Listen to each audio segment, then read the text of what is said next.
વડોદરાની માંજલપુર વિધાનસભાની પેટા ચૂંટણી માટે ભાજપે નામ જાહેર કર્યું। સ્થાયી સમિતિના પૂર્વ ચેરમેન સતીશ પટેલને ભાજપે ઉમેદવાર બનાવ્યા છે। નામ જાહેર થતા સતીશ પટેલના સમર્થકોમાં ખુશીનો માહોલ છે। અગાઉ સતીશ પટેલ જિલ્લા ભાજપના પ્રમુખ તરીકે પણ ફરજ બજાવી ચૂક્યા છે। સતીશ પટેલે મહાદેવના દર્શન કરીને જૂના કાર્યકરો સાથે મુલાકાત શરૂ કરી છે। ધારાસભ્ય યોગેશ પટેલનું નિધન થતા માંજલપુર વિધાનસભા બેઠક ખાલી પડી છે। માંજલપુર વિધાનસભાની પેટા ચૂંટણીમાં ભારતીય જનતા પાર્ટી દ્વારા ઉમેદવાર તરીકે સતીશભાઈ પટેલની જાહેરાત કરવામાં આવી છે, એમની પસંદગી કરવામાં આવી છે। સતીશભાઈ આજે સવારથી જ માંજલપુર વિસ્તારમાં જે પીઢ કાર્યકર્તાઓ છે એમને મળી રહ્યા છે, એમની શુભેચ્છા છે એ પણ મેળવી રહ્યા છે।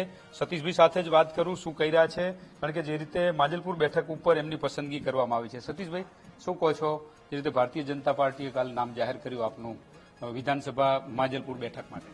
સૌપ્રથમ તો હું પાર્ટીનો હૃદયપૂર્વક આભાર માનું છું કે કેન્દ્રનું શીર્ષ નેતૃત્વ અમારા ગુજરાત પ્રદેશ નેતૃત્વ વર્ષોથી યુવા મોરચાથી માંડીને પાર્ટીની અલગ અલગ જવાબદારી સંગઠનમાં બહુ 32 વર્ષ સુધી કામગીરી કરી છે। એ કામગીરીની કદર કરી છે। મને ખૂબ આનંદ છે કે કાર્યકરોનો એ પાર્ટીએ સાચવી અને પાર્ટી હંમેશા હંમેશા નાનામાં નાના કાર્યકરને પણ સાચવે છે। એટલા માટે જ ભારતીય જનતા પાર્ટીનો આટલો મોટો વાયપ વધ્યો છે। કાર્યકરને ખબર છે કે ભાઈ કાલે મને શું મળી જશે ખબર ના પડે, અને આજે ખૂબ આનંદ છે। ભગવાનના સ્વામિનારાયણ ભગવાનના દર્શન કરીને જાગનાથ મંદિરના ભગવાનના દર્શન કરી અને અમારા યોગેશ કાકાને ત્યાં જવાનું છે, પણ કાકીએ જરા બહાર છે, એમના દર્શન કરી અને અમારા કાર્યકર વડીલ એવા નરેન્દ્રભાઈ પાટીલ નેતા એમને ત્યાં આજે મુલાકાતે પધાર્યો છું, એમનું મારું સ્વાગત કર્યું છે અને કાર્યકર તરીકે એમનો પણ હું હૃદયપૂર્વક આભાર માનું છું। શું કહો છો, જે રીતે યોગેશ કાકાએ 3 ટર્મ સુધી અહીંયા કામ કર્યું છે, એમના જે બધા ટાસ્ક છે પૂરા કરવાના છે, કેવી રીતે સતીશભાઈ આગળ?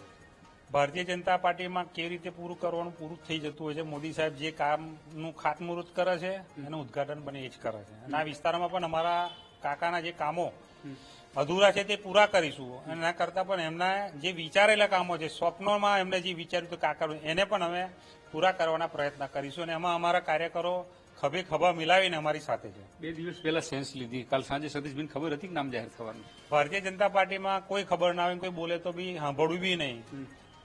પ્રદેશમાંથી ડિક્લેર થાય તો જ માનવું, એ ભારતીય જનતા પાર્ટીની પ્રણાલી છે। ભારતીય જનતા પાર્ટીની પ્રણાલી, કારણ કે સંગઠનના અનેક હોદ્દા ઉપર સતીશભાઈએ કામ કર્યું છે, અને આજે જયારે માંજલપુર બેઠક ઉપરથી એમની પસંદગી થઈ છે ત્યારે એમને મુલાકાતો શરૂ કરી દીધી છે। ગઈકાલે જ એવું નામ જાહેર થયું છે, કારણ કે વડોદરા શહેરમાં સ્ટેન્ડિંગ ચેરમેન તરીકે રહીને આખા શહેરમાં કામ કર્યું છે, અને અત્યારે માંજલપુર બેઠક ઉપર એમને મુલાકાતો શરૂ કરી દીધી છે। કેમેરામેન કિશોર ક્ષીરસાગર સાથે માનુ ચાવડા, વીટીવી ન્યૂઝ, વડોદરા।